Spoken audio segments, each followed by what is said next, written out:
Hmm. Baala ka nandiyan nga mama.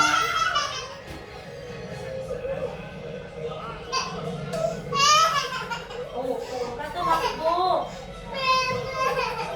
Bakit? Napakaduwag mo. Eli, kunin mo nga yung bag ni Ben. Nasa taas, naiwan niya. Natakot na siya eh. Kawawa naman baby brother mo. Hindi, ayun lang. Nahulog lang dyan yung sa hagdan. Saan mo nahulog, Ben? Sa taas? Kasi nakukunin ni mami, ha?